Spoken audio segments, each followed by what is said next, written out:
Assalamualaikum warahmatullahi wabarakatuh. Salam jumpa kembali teman-teman semuanya. Tentunya bersama saya Arif Nugroho Rahman di mata kuliah Audit ST Surakarta. Oke, kita kali ini masuki pertemuan yang ke-9, di mana pertemuan ke-9 ini membahas mengenai sebuah audit siklus produksi. Ya, jadi kita sebagai auditor tentunya kita harus menguasai bisnis klien kita. Ketika bisnis klien kita manufaktur, tentunya kita harus tahu dulu sih bagaimana siklus produksi di usaha klien kita. Nah, setiap klien masing-masing memiliki permasalahan sendiri, memiliki gaya sendiri dalam melakukan proses produksi atau proses usaha atau aktivitas perusahaannya memiliki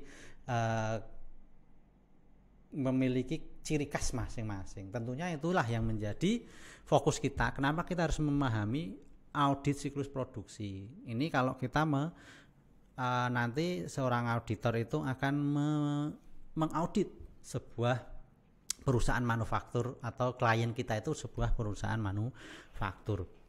Nah, dalam audit siklus produksi, tujuan pembelajarannya nanti setidaknya teman-teman mahasiswa mampu menjelaskan mengenai bagaimana konsep audit siklus produksi.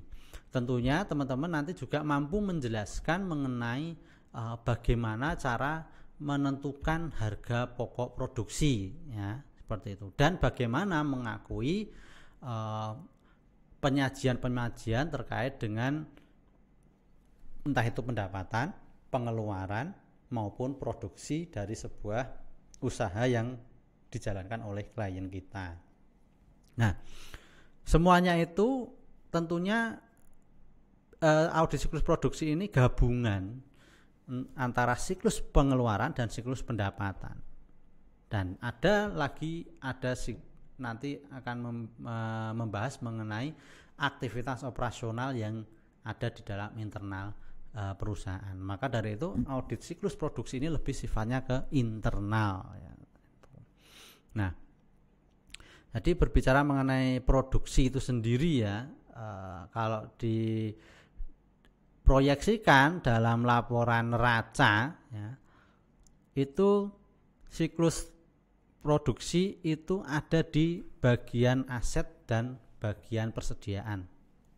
Nah, bagian aset, bagian persediaan. Jadi ini persediaan ini bisa dua macam, ada siklus pengeluaran atau juga siklus produksi. Karena memang kalau berbicara mengenai produksi berarti kan nanti persediaan barang jadi misalnya. Nah, itu kalau diproyeksikan. Nah, kemudian kalau di laba rugi itu siklus produksi itu ada di biaya operasional terkait dengan harga pokok penjualan atau harga pokok produksi barang. Nah, jadi siklus produksi ini lebih ke harga pokok produksinya. Nah, itu. Nah, jadi kompetensi yang dibutuhkan seorang auditor untuk melakukan audit siklus produksi itu yang pertama apa?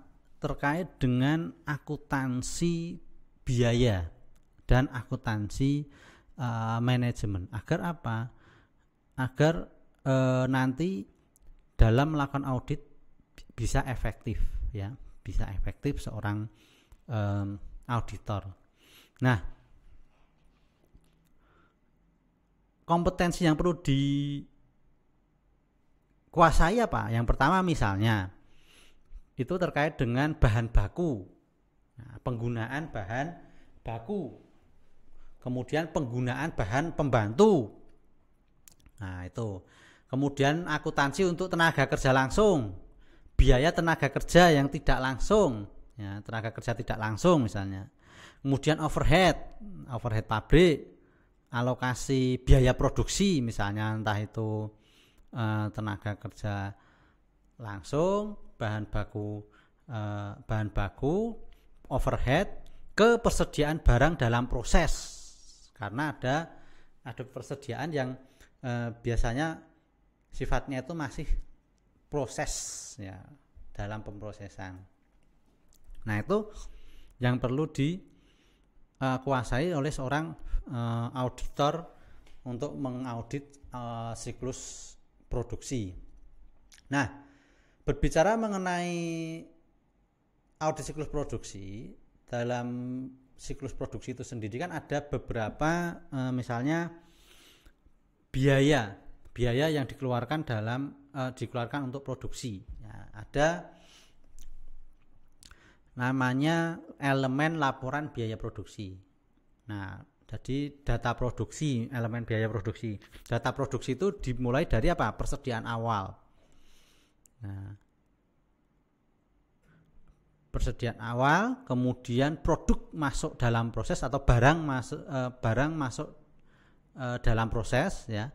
Kemudian dan persediaan akhir. Nah, persediaan akhir, kemudian ada produk yang sudah jadi. Jadi ada persediaan awal, ada persediaan produk dalam proses atau produk yang masuk ke dalam proses, persediaan akhir, dan produk jadi. Nah, perhitungan itu nanti yang kedua itu terkait dengan elemen laporan biaya untuk data produksi. Nah, kemudian yang kedua ada perhitungan unit ekuivalen produk. Nah, kalau perhitungan unit ekuivalen produk itu misalnya ada biaya bahan baku. Biaya bahan baku ini bisa terdiri dari jumlah biayanya, kemudian unit produk yang dihasilkan, atau biaya yang dikeluarkan untuk menghasilkan satu unit produk. Nah, itu biaya bahan baku. Nah, tenaga kerja langsung juga gitu. Berapa biaya yang dikeluarkan untuk membiayai tenaga kerja agar menghasilkan produk, misalnya satu tenaga kerja, atau mungkin ukurannya jam misalnya. Nah, kemudian biaya overhead yang dikeluarkan dan itu sudah melekat ke dalam ke dalam produk, ya, tidak bisa ditarik lagi, itu biaya overhead. Nah, itu masuk ke dalam perhitungan unit ekuivalen produk dalam elemen laporan biaya produksi. Yang ketiga, alokasi biaya produksi. Kalau alokasi biaya produksi itu terkait dengan produk dalam proses, ya.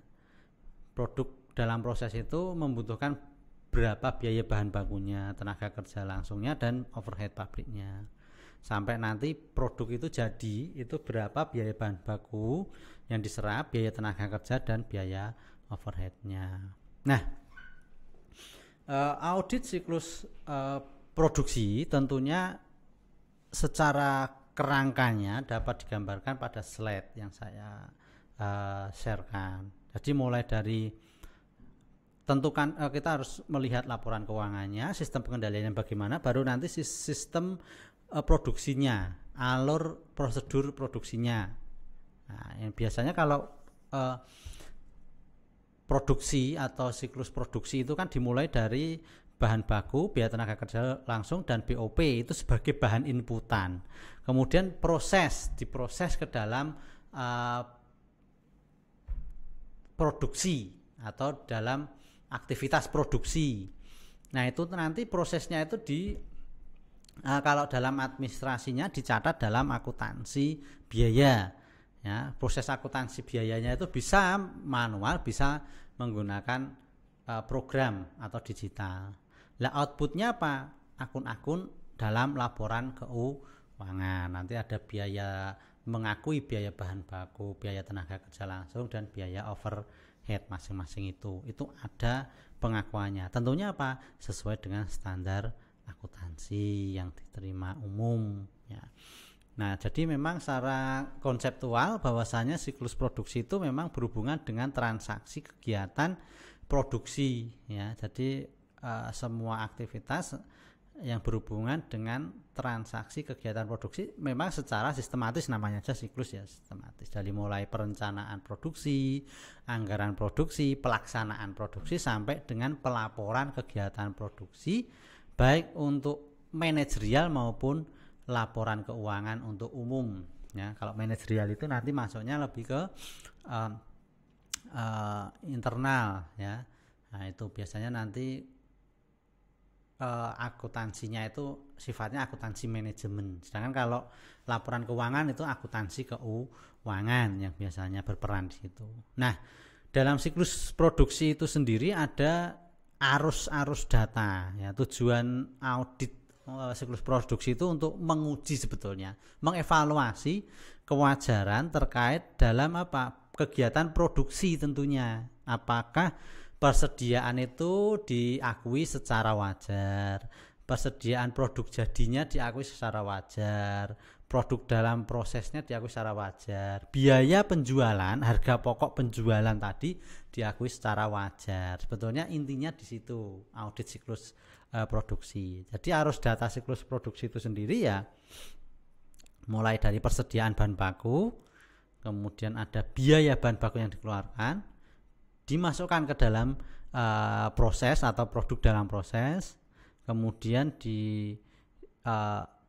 dikombinasi dengan biaya-biaya tenaga kerja langsung, biaya overhead, kemudian menghasilkan sebuah outputan berupa persediaan barang jadi atau barang jadi.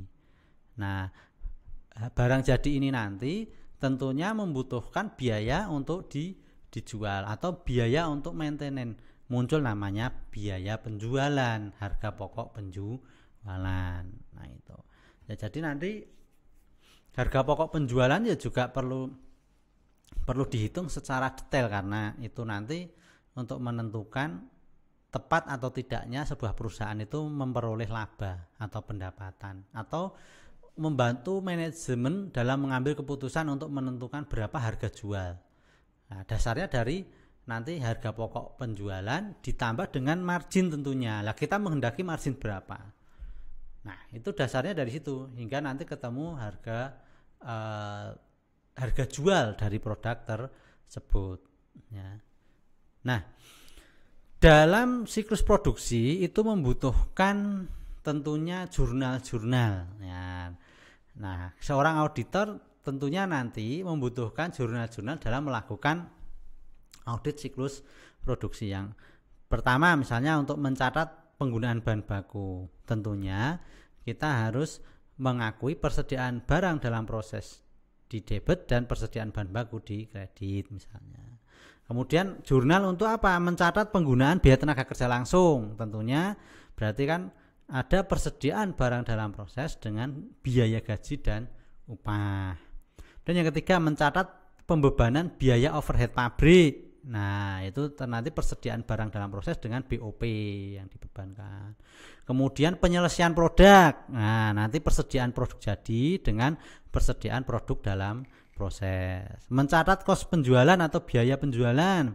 Berarti kan biaya penjualan dengan persediaan produk jadi. Nah itu yang nanti perlu dibutuhkan oleh seorang auditor dalam melakukan audit siklus produksi. Nah tujuannya memang untuk menguji tadi ya kewajaran dari pengakuan transaksi-transaksi yang dilakukan yang dicatat oleh bagian akuntansi perusahaan tersebut.